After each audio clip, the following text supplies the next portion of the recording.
Since it's relatively light attendance, we're going to go ahead and wait till about 3:35 before we get started. Okay, perfect.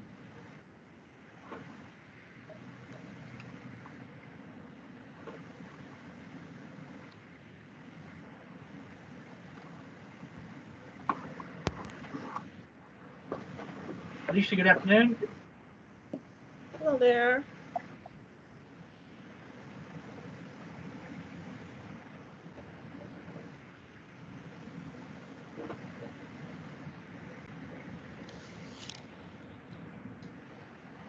David, thanks for joining us. Good to be on. We'll start at about 3:35.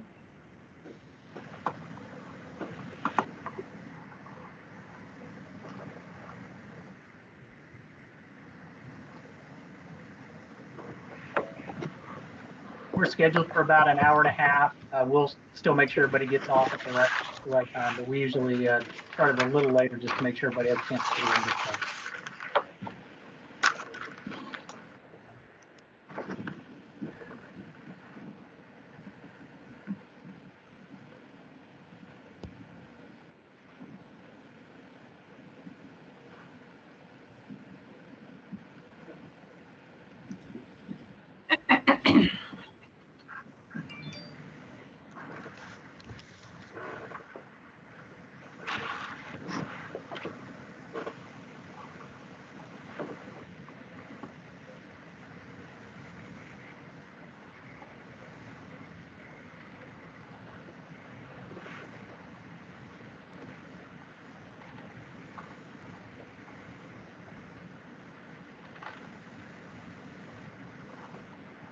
Sorry, everybody, that was Director Williams telling me he did not get an invite to this meeting. So I just invited him.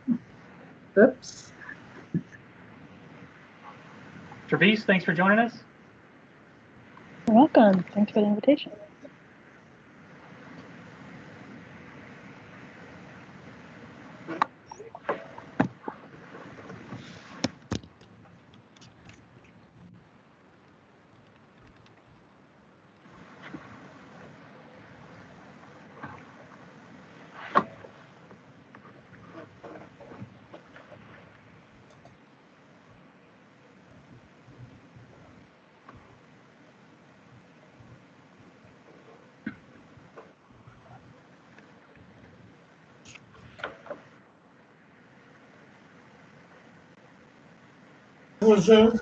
Yeah.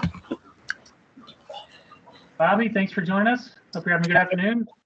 Absolutely. Good afternoon, We'll start everybody. here in a couple minutes. Good afternoon, Jeff.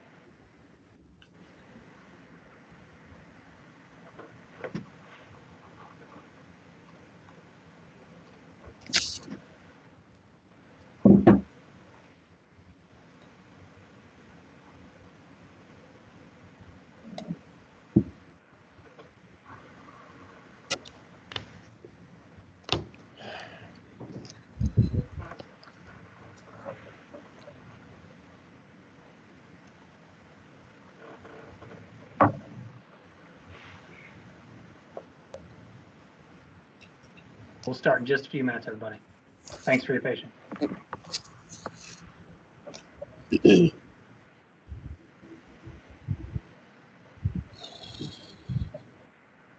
We did receive a few emails from people that would not be able to attend, so we'll get started real quick. There's a few that we think are going to be here as well.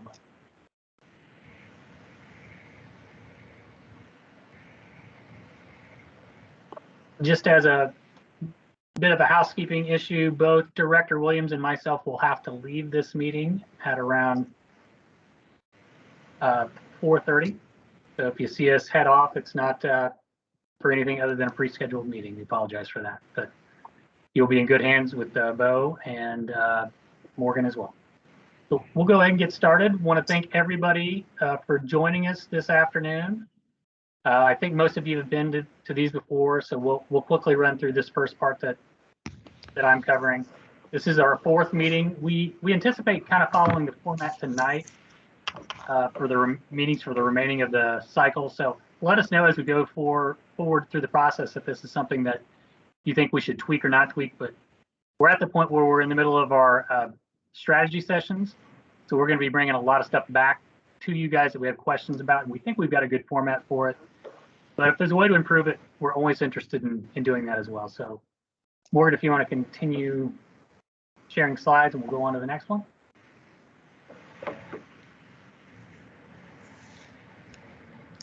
So if we can get everybody as you're on there to make sure if you're not speaking, you're on mute, that'll make the meeting go a little quicker. If you have a question, you can either raise your hand so we can see it, or you can use the prompt if you go to the next slide. There's a raise your hand feature in that as well. This is a Teams format. I think by now we've all used multiple ones. These are some of the quick functions in here. The participation slide will simply just show you who's in there.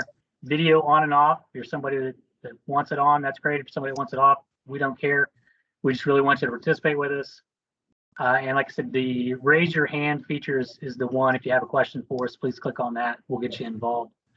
We suggest that you use the gallery mode view, but if you like it another way, that's entirely up to you as well. So we'll move on to the next slide, please.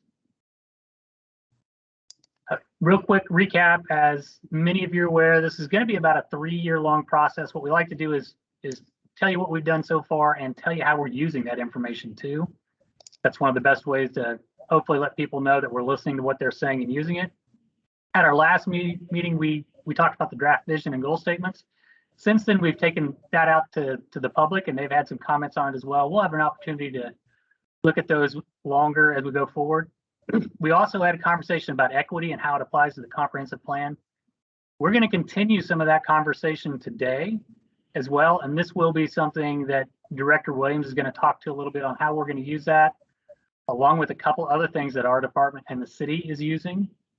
So it won't be just the equity conversation from the comp plan, but several other conversations that the city will use to get equity more in line with how we want to use it in the community. Move to the next slide, please.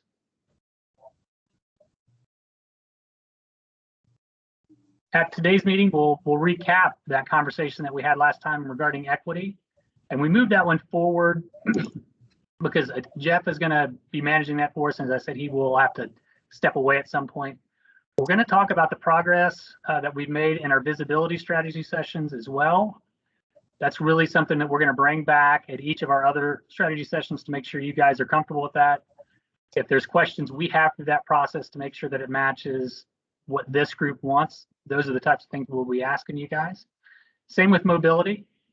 And one of the real questions that we're going to have continually through this is how we broaden our community engagement. We're going to have Taylor with our consultant team kind of talk through some of those things with us as well. But we're really interested in approaches that get more people involved in this process. We thought by now we would have moved past the solely virtual stage, but due to health reasons, that's where we're likely going to set for a little while longer. So any strategies that you guys have that we haven't employed or ones that we should employ a little longer and harder, that's what we're going to continue to do. That's pretty much going to be today's meeting. With that, I'm going to hand it over to Director Williams to kind of talk about what we've discussed on the equity front and what we plan on doing from this point forward with a couple different actions. Jeff, please go ahead. Kyle, thanks very much. Good afternoon, everybody. Just do a double check. I'm sure we didn't do it right up front. Everybody knows everybody else on the call. Yes. We're all participants. We're all good to go. I always want to take a minute just to make sure I don't think we have anybody new. So this will be kind of a continuing conversation. Kyle had mentioned us pivoting back to the great equity conversation that we had at our last empowerment committee meeting. Talking about the idea of equity and really talking about the idea of equity and its connection to place and physical places. And collectively, I'm letting Yolanda in. Collectively, we talked about just generally what does equity look like in Kansas City. Then we moved the conversation a bit more to start looking at particular physical attributes of the city that visually demonstrate and provide spaces that are promoting equity, that are equitable in and of themselves, and are really supporting an environment with a high degree of equity in the city. What you're seeing on the screen was our recap of that conversation. And I won't take a minute to look what's on the screen. And I think if you look at the way we do it, which is typically what you find with our takeaway and notes, is that we take larger statements and we highlight words to kind of get to bulleted nature of some of those comments. So how an equity discussion for the purpose of updating the comprehensive plan for the playbook is, how do we need to look at guidance and recommendations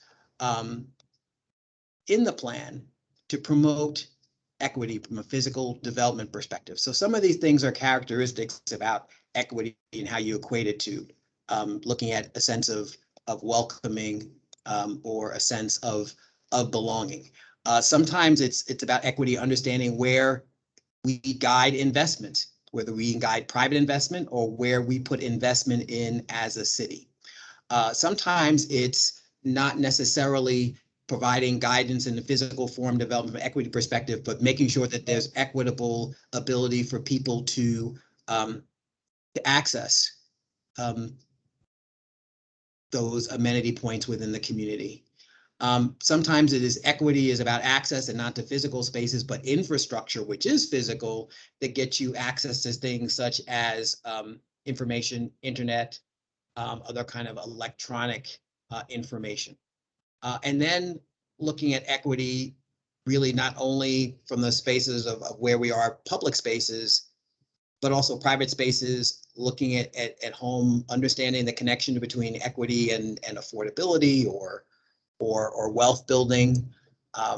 We had the comment about, spaces where people can enjoy time no matter how much they have to spend. And then we kind of were closing things with the thought of the idea that equity merely is maybe everybody being able to do the things that they want to do, they need to have for the highest quality of life, and without having to travel long distances across the city or even outside of their neighborhood to get there. So that is the recap. And question there is, how did we do? Did we capture comments that you saw? Was there a comment that you made that you see there or that you don't see there? I think that is the question we are asking you. So any feedback on that point? How did we do?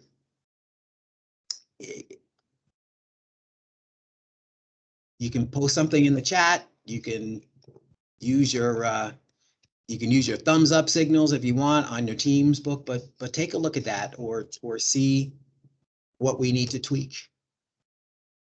Keep in mind, we want answers from everybody at any time too. So as you're looking at this, if there's ones that cross your mind 15 minutes after the meeting's over, please just email staff and let us know. Jeff, might be a good time to discuss how we're going to use it in the plan, and this might be a Gerald question as well. And some of the efforts you and Travis are doing later on this summer. Absolutely. Well, I mean, again, first, one more call. Or if people have questions about what they're seeing is as well. So if not, I'll begin to express how I see this being used in the plan, and then I know others that are part of the team. Hey, David, you've raised your hand, and so you get the gold star for the initial comment volunteering. So go for it. I was going to ask, investing in places that haven't seen investment might get it part of this, but was there a discussion about equity including some sense of corrective investment or not? I was saying beyond just what is equal going forward, what makes up for inequality and discrimination in the past?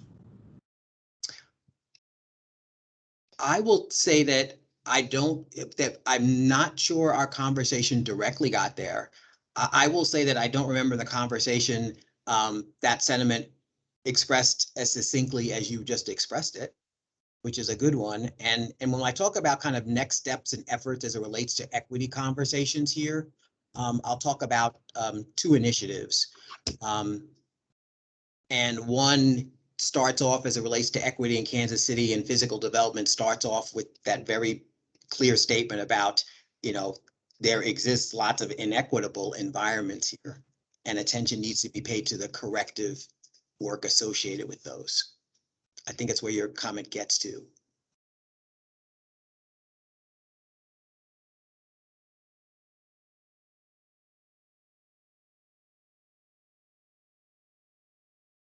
Great. Any others?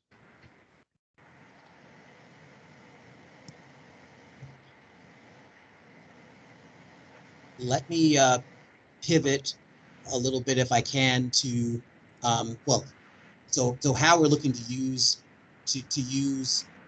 this feedback within the plan. We've talked all along about the idea of topics and areas we would cover, and we're having those conversations broken down in a variety of different topic areas. We've launched the strategy teams on mobility. Hey, Carrie, and well, give me 1 second. Mobility and visibility.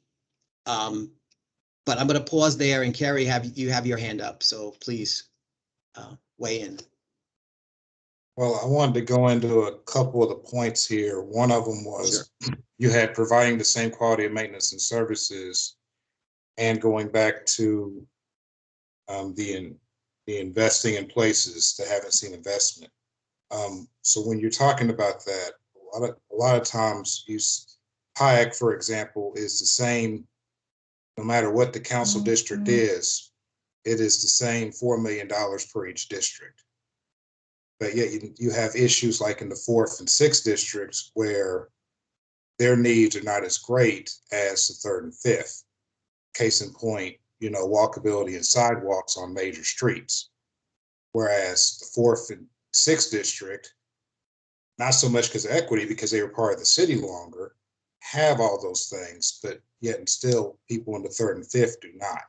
Particularly the 5th, where you had Marlboro that was brought into the city, and where you had Hickman Mills that was brought into the city.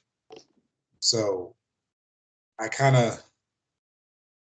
it says same quality, and it goes with the parks and stuff like that as well. Loose Park and Swope Park are nowhere near close as far as what they have in them. I think if you want to talk about equity as far as the city, there's going to have to be more investment put into the 3rd and 5th district just to get it caught up to the 4th and 6th. No, thanks, Harry. I agree, and I think that kind of builds off of David's comment about understanding that we need to. It's not only about how we move forth with creating equitable spaces, but how do we address past inequities from a physical development and investment standpoint.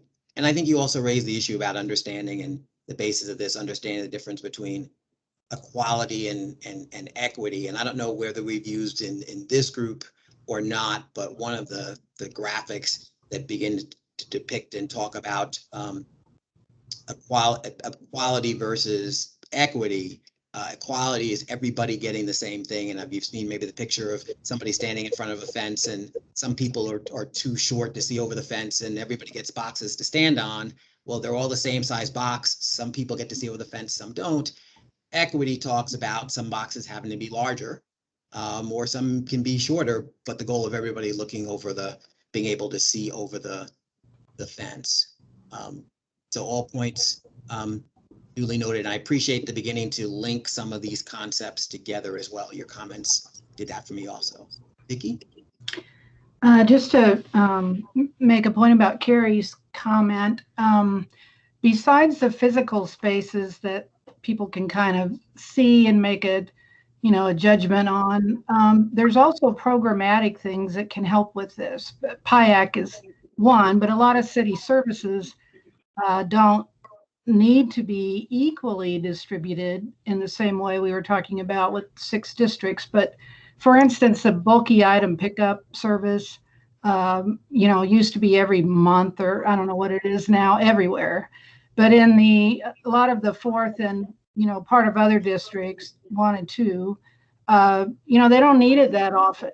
They can make an appointment and have it work that way, where other parts of the city need it like every 2 weeks or more because people are, evicting people and throwing their stuff out on the street and all kinds of things, and waiting for an equal amount of time that's kind of arbitrary is kind of a waste of money in some spaces. And I think we figured this out at one time, that you save money if you rearrange the way some services are distributed, because some people, they aren't even aware they're available. They don't use them. We can get them to them in some other way, like through an appointment, as opposed to regularly, assessing streets and curbs and gutters and, all the other services that are available for people, trash pickup even. No, I think it's the idea of obviously embracing technology and being more targeted. I think it is the idea about looking maybe more equity lenses, providing greater services where needed, but just being a lot more strategic. And I think tying the service piece to quality of maintenance gets this to be a consideration that has the relationship with an overall comprehensive and physical development plan. So it's not I preface not the service conversation, it's about maintenance, and you do that through calibrating these services in a better way. I'm getting a bit of the, just keep things moving through agenda. I'm going to deviate, and don't freak out, folks. I think I'm going to be able to I'm going to do a screen share for a second. Okay. That's more for our internal team. They did not know I was going to do this, but I think it will help a bit. So I want to share with you all. Let me know when you can see my screen. You're up, Jeff. We can see Okay. it. And now let me get to the right slide in the presentation. In terms of where do we take the equity conversation, wanted to make you aware of two things that are happening pretty soon and pretty quickly. And I want to make sure, is this large enough for you all to see? Or do I need to zoom in a little bit? Can you go to full screen, Jeff? Yes, let's do that.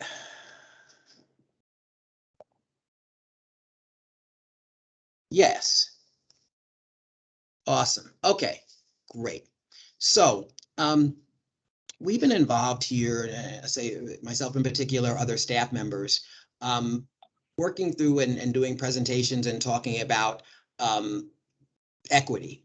And in many ways, talking about equity and really having that be conversations that relates to how equity relates to power, and the power and power dynamics that are associated with physical development.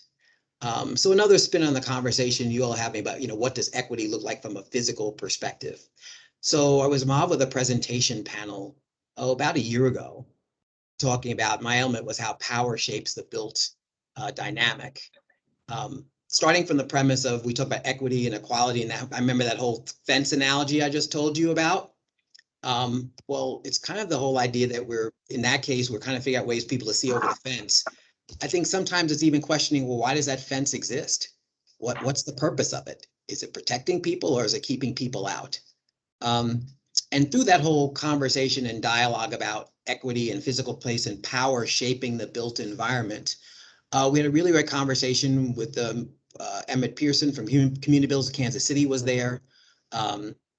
Phil Doherty, who's the head of the Kansas City chapter of the National Organization of Minority Architects, was there. Drew Pearson from the APA, Travis Pendleton, who helped lead our equity conversation the last time. That was our panel session. We gotten such feedback about that, such a reaction to it. Probably one of the biggest reactions I'd ever gotten back from any presentation I'd given, about people just wanting to do more in this space. And I think a lot of times people look at equity, and I think especially everything that we've all gone through as a country over the last year and a half, people are wanting to make positive strides and heighten and improve equity. And it's like, how do they do that? And I think if we look back, I think as we looked at things from a physical perspective, it's not just simply a checklist to do that.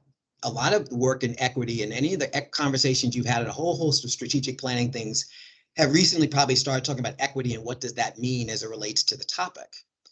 So next Tuesday, and actually says 3 to 5, it's 3:30 to 5, it's actually from 3 to 5.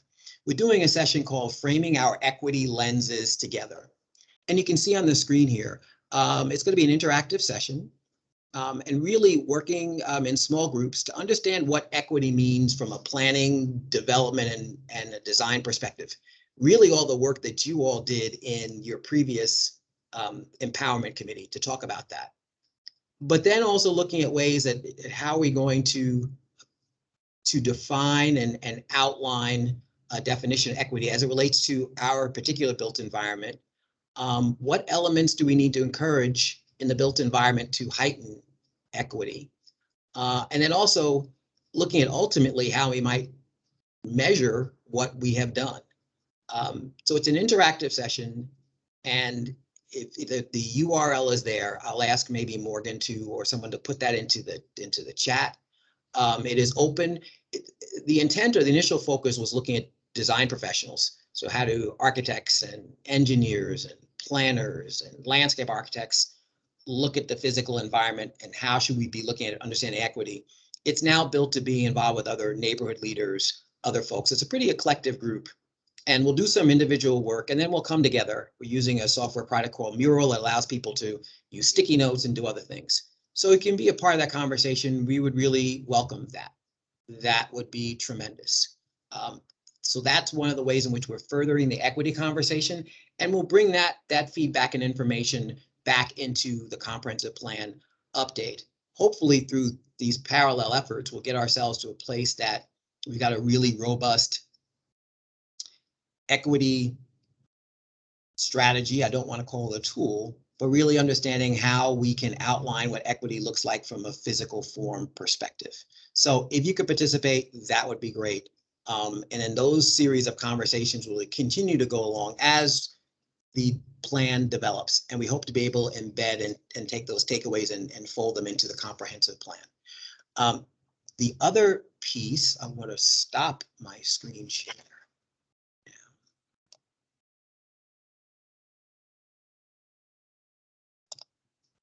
The other element is something that we're working on with the National League of Cities. It's called Cities of Opportunities. And Kansas City was chosen as one of 7 cities in a cohort to start taking a look at equity. And there it was really response equity and looking at overall physical health and well-being. So we have been working in partnership with folks in the health department, Mid-America Regional Council, KC Rising, Community Builders is at that table as well. Kyle, I think I've hit all the partnership groups there. And that conversation about equity is really a different one. It starts from the premise and statement understanding that, we have inequitable environments here in Kansas City. So that was kind of to Carrie's point when we were starting out, hey, let's not say we're at base zero. There's things we need to do. And we need to kind of call that, recognize that, and then put strategies in place to correct those situations and make sure we're not creating in future inequitable spaces in any way. And that work goes through a series of strategy areas that we're mapping out as a group that look at everything from making sure that we are as inclusive as we can be as it relates to public engagement, that we look at ordinance and we look at city policies and procedures to make sure we have robust community engagement as developers or any outside interests make investment within community. And so that's the work that's going on with the overall goal of helping to improve overall quality of life in neighborhoods. So that's another effort going on about equity. So we're approaching from a variety of different perspectives. I'm sure as all of you found, there is no one answer. It is always equity is always a foundation of all of our conversations, but we're really trying to roadmap some things and pull some things together. So we'll keep you updated on that work. Again, if people could participate next Tuesday, that would be terrific. You all already have a head start. So that's always a cool way to be a part of the conversation. So that's what I wanted to share with all of you. Are there any questions?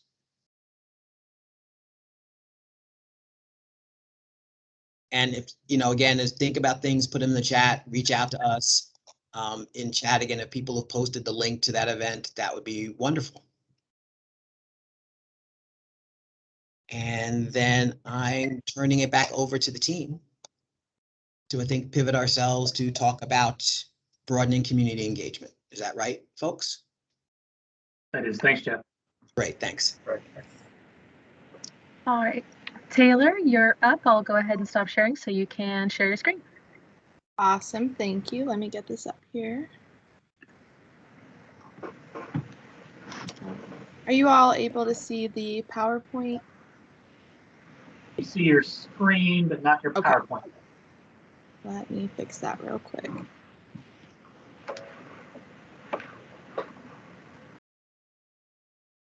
How about now? Yes. Awesome. So for those who don't remember me, my name is Taylor Rippey and I work with Carson Associates. So we've been helping with public engagement on this project. And just a reminder, the rest of our team is composed of Hoxie Collective and CityFi. So we've been honored to work with all of them together. And I believe we shared this the first time we spoke with you all, but we wanted to remind you our goal was to engage diverse populations in each of Kansas City's 6 council districts to ensure their voices are heard and reflected in the city's comprehensive plan. So to do that, when we started in about April, we did a couple of things right off the bat. We first took off the registration requirements to engage in the surveys on the website. I believe a couple members of this group mentioned that as being something they'd be interested in seeing, and it has helped increase engagement. So really the only thing that people have to fill out is their zip code now when they want to take a survey on the site. And then we also helped the planning department and team make the site just more accessible in general. So if you haven't been on the site in the past month, I think it looks great and it's a lot easier to navigate and find exactly what you're looking for, especially as we're getting into these specific strategy teams with visibility and mobility. We also, from April to June, had information at the city's 3 vaccination sites. So you can see in the top middle picture, we had some posters, but we also had fact sheets available in English and Spanish at those sites. Along with that, we attended a variety of pop-up events throughout the city. So from the KCPD South Patrol movie nights to Strawberry Swing in Pendleton Heights and West Bottoms, we attended all of these different events in order to have people fill out paper surveys. So we wanted to give people an opportunity to engage not just digitally, but meet people where they are. We also were able to partner with the library. So we have fact sheets and paper surveys in all of the 11 branches, which has helped bring in a few more paper surveys. And then lastly, we've been dropping off fact sheets to some organizations and businesses, specifically in the East Side and some of our targeted zip codes. So I want to show you a little bit about the engagement that we've received so far. So this particular map just shows engagement on the website from May of 2020 to June of 2021. And it's broken down by zip code. So you can see the blue being the most responses and red being where we still have yet to receive any responses. Again, this doesn't include our paper survey, just the website. And a couple of highlights to note is we've received over 4,500 responses from KCMO residents. So it's important to note that we do receive quite a few responses from people in the metro area. So, from Overland Park to Independence and even some out-of-state responses. For the purpose of this data, we are just focusing on KCMO residents. And then out of all the KCMO zip codes, 49 have had at least one participant. So we have increased our reach, but there are still some areas where we want to hear from people. So then when we break down our priority survey, what this priority survey is focused on mobility and visibility. And this is the survey we decided to print and use as our paper survey. So it is available online, but the primary reach has been through the paper survey.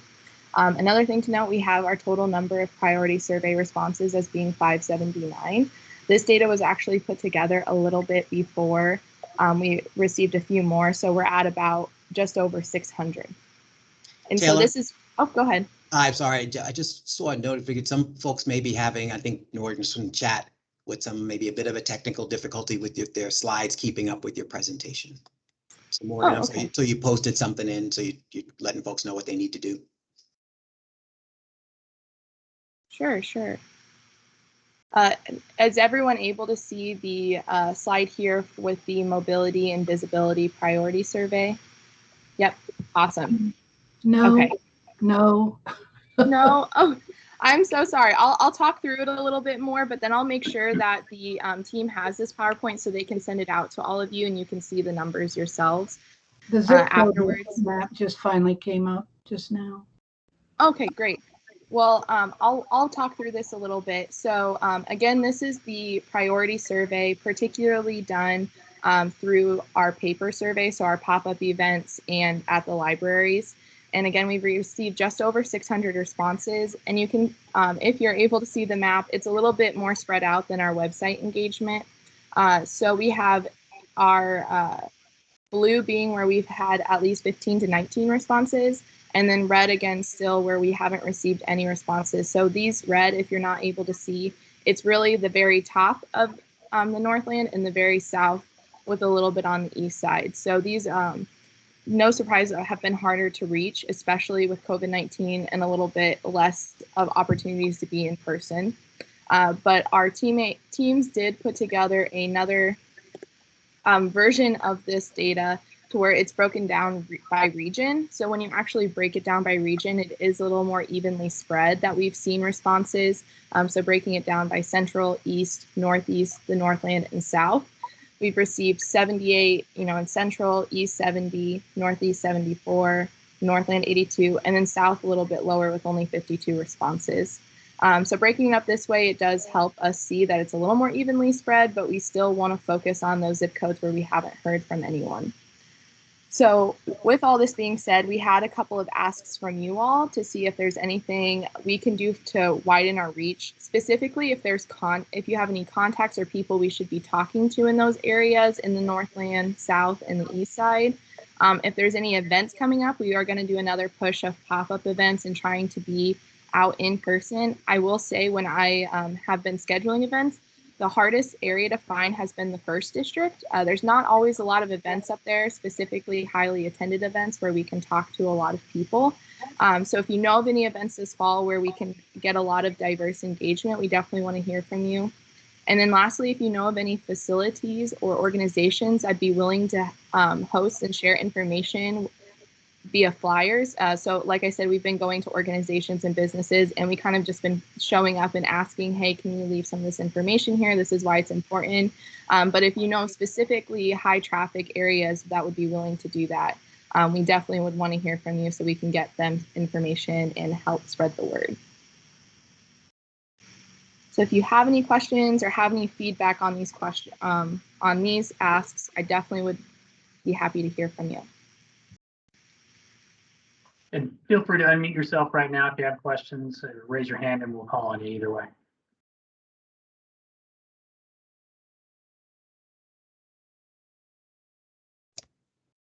Kerry has his hand raised. Yeah, going back to your high traffic area, what type of events are you going to? Again? Yeah, so we've been to a variety of events and, really we're looking for anywhere where we can talk to a diverse group of people. So we've been to the city market, which surprisingly has been an awesome place to get a very wide reach of people. We've been to the Ivanhoe Farmers Market. There's been some PIAC meetings and district council meetings. The KCPD South Patrol movie nights. We've been to a couple strawberry swings since those are a little bit all over the city, and then Brookside Farmers Markets, Ivanhoe Farmers Market, etc. So I know like Trusapalooza is in October, so we have that on our list, and then any other events, we're happy to hear from you all. Okay, I have an event in mind. We're having a community day in our neighborhoods, in our coalition, so that might be a place. Yeah, that would be awesome. We would love to come to that. Carrie, if you'll send city staff or Taylor the information, we'll make sure everybody gets it. Okay. You can put it in the chats or you can just send it to Morgan, myself, or Gerald. Okay, no problem.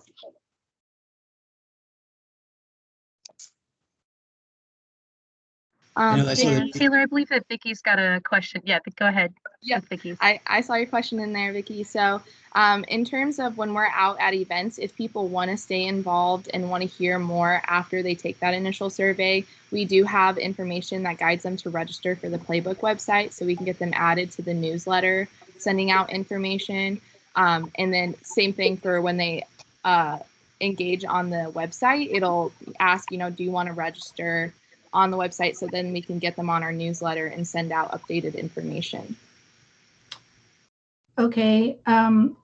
One of the things I'm curious to figure out as we go along is how we move from just outreach and the initial survey questions into actually developing the recommendations and the plan, and that these people who have responded have a way besides just answering surveys to keep connected, since they're the ones who are learning issues as you go along, if they're on the website or wherever, but that we shift at some point in time from just general outreach everywhere to trying to get the people who are interested and have good ideas to plug in a more meaningful way.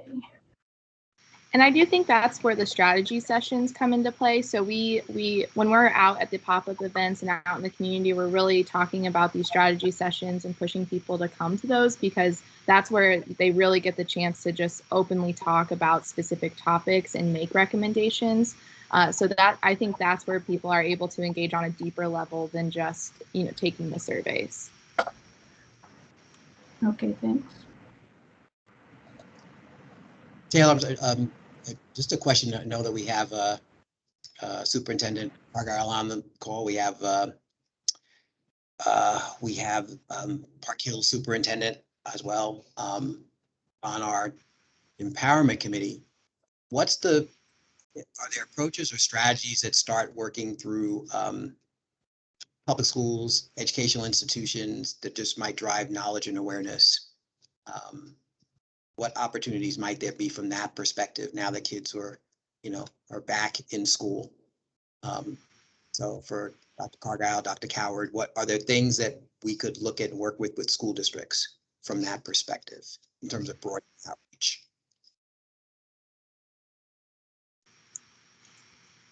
For specific, go ahead, I'm sorry. No, you go ahead.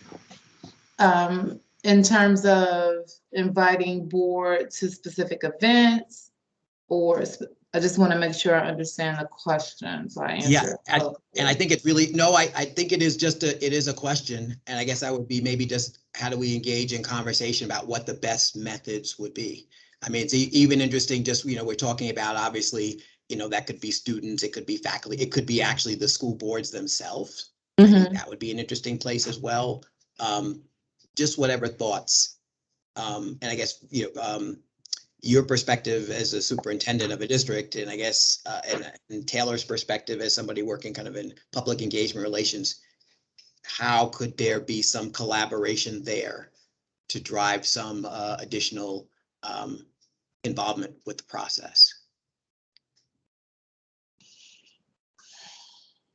And I guess I wasn't looking, didn't mean to be like, I guess I don't really want to be like class, like, here's your question, what's the direct answer, but just something to keep in mind. Okay. Councilwoman Robinson and for the city, for school related, I took some of our flyers and stuffed them in backpacks for kids' school supplies.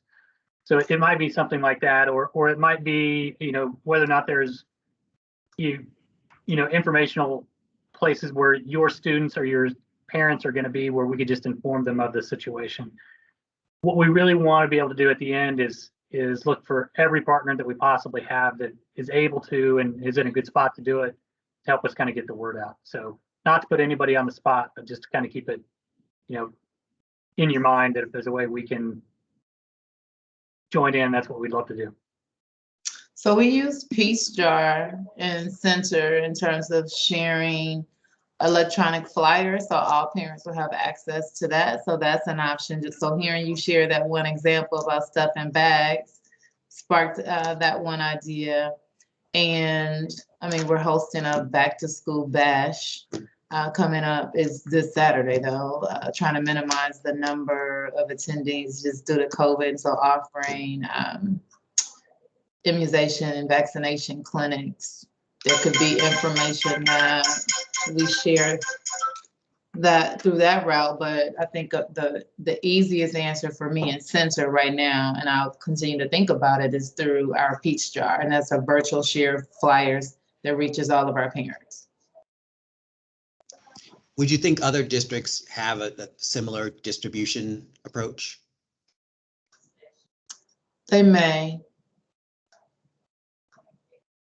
Not everyone subscribes to Peach Jar, but they may have a partnership similar to. Yeah, because it sounds like that's something maybe we could ask comprehensively across all the districts. Yeah. And that would be nice to do a kind of almost coordinate a blast so that we know that every school district has had the opportunity to send something out. And depending on the event, there could also be a repost. So like some events that I've registered for, there's a social media kit. So you could provide information that can be posted on Twitter or Instagram or Facebook that organizations could share in their social media contacts. Another quick question on this topic. You guys will likely be sending out lots of information related to just back to school activities, COVID training. Would there be a better time other than the first part of the year to do it? My wife's a teacher. I know how much stuff she's preparing for. I know how much other things are. So would after the first month be better? We do have a little time as well.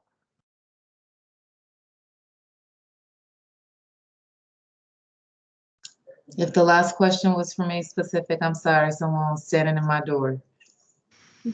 Sorry, I just said with all of the information you guys will be distributing out in the first part of the school year, would waiting a week or a month into the school year be a little better to reach your students? We would really appreciate that. Okay, thank you. And while we're asking questions, I do have another question. We've talked internally about how can we make specifically high school students want to engage in these surveys, because at the end of the day, this is them, shaping their future city. And so we talked about even if there's civics courses where we can have the teachers have like a, 10 minutes set aside at the beginning of a class to take the survey together. We can